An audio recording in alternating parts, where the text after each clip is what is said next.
Come on. As one Crookshank, your one and only Move Swiftly speaker, checking in for a daily Move Swiftly thought, giving you a perspective on teamwork that you will not get anywhere else. Said it once, I'll say it again for the people in the back. Two types of educators, all right? There are the educators that simply go by a curriculum, and then there's the educators that create the curriculum as they go. They create it as you go, all right? And it has to be something that you have to naturally look at life, look at the situations, look at everything going on, and ask yourself, what is the curriculum in this particular situation? That is how real teaching is done. That is how real learning is done. That is how real life skills are done, all right? So let me tell you, I had a mother effing day yesterday.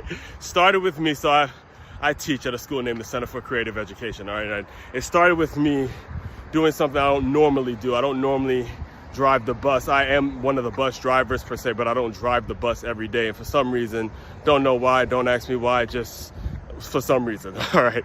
I was asked to drive the bus, a group of kindergartners, to a museum. And as we were leaving the museum, I made the mistake. I personally hold myself accountable. Thank goodness it wasn't as serious as it could have been, but I personally made the mistake of when I pulled out of the museum, or dropping the kids back, pulled out of the museum, and I cut the wheel a little too fast, and I accidentally knocked off the side view mirror of a police car, of all cars, right? Again, no excuses. That's all on me. It was my mistake. It was my mistake. So because of that, I had to own up to my mistakes. I had to, come back. I can't flee the scene. I wasn't supposed to do this, but I actually did drop the kids off, but I made sure I came back and straightened everything out because I didn't actually hear it, and I wasn't really sure what to do in that situation, to be 100% honest with you.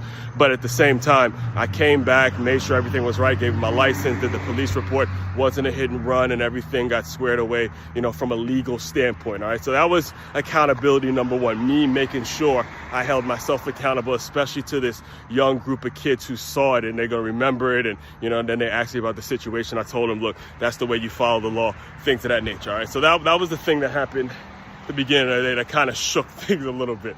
But towards the end of the day, so one of the things that we do, especially on a Wednesday, because we have half days every Wednesday, we don't have the kids in school for as long, which again is a concept that was thought of by other people that I don't feel like commenting on in this particular situation. But because it was Wednesday yesterday, after school, we have to deal with the kids for a whole lot longer than we normally have to deal with them. It's not only that it's Wednesday, but then they also have them programmed with the Girl Scouts and all sorts of things that have different agendas and people working this and people working that, where it just leads to a lot of different confusion. And for me personally, it's not something I'm a fan of. I'm not high up enough on the totem pole to actually do anything about it. The only thing I can do personally is just simply get in where you fit in, all right? Get in where you fit. It's like they said in Any Given Sunday. One of my favorite sports movies is Any Given Sunday.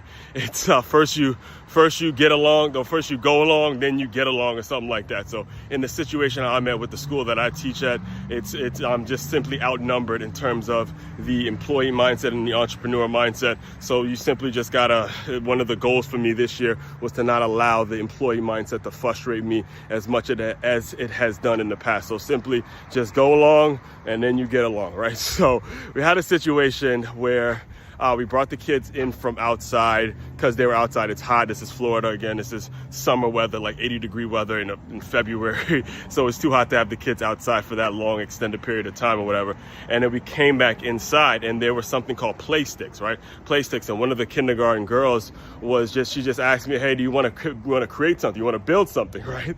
And I immediately tapped into my, my dad's an architect, my creative mindset, and some of the things that I witnessed with my dad growing up, because he's run his own architectural firm for since I was in middle school, and I immediately tapped into the things that I learned from him growing up. And I said, okay, let's build something with this play sticks. And one of the things I knew immediately was, all right, let's create a square, let's make sure there's a solid foundation, and the thumbnail on this, you're going to see what it ended up being. This is me, a kindergartner and a fourth grader built this absolute masterpiece mansion looking thing just by sitting there. Again, just 3 people, literally just 3 people that built this thing, and it was cool. And the reason I wanted to comment on it, because when one of the other teachers saw it, she was like, oh snap, that's nice. Like, I was so proud, not only just for me, but the fact that we built it together and it came from scratch. So what happens now is that young kid, those young kids, their experience in the school, their experience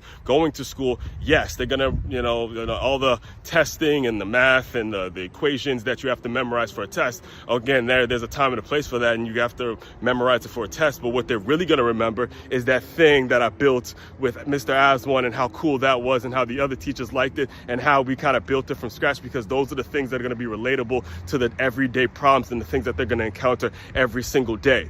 Again, 2 types of educators, folks. Make sure you do your research on this. You got, as you embark on this journey, this is a journey, this is something that I've learned through talking to a ton of parents, that this is literally a life-changing decision. All right? Make sure you do your research in terms of who is educating your children, because there are 2 types. There are more of the types that go by a curriculum. There are fewer of the types that create the curriculum as you go. So make sure you do your research, all right? All that being said, main website to check out to dive deeper into all my work, to makeyourmove.com. That's makeyourmove.com. One-stop shop for your teamwork and your self-development needs. Aswan Cruikshank, your one and only Move Swiftly speaker, checking out. You guys continue to move swiftly. We will talk more soon.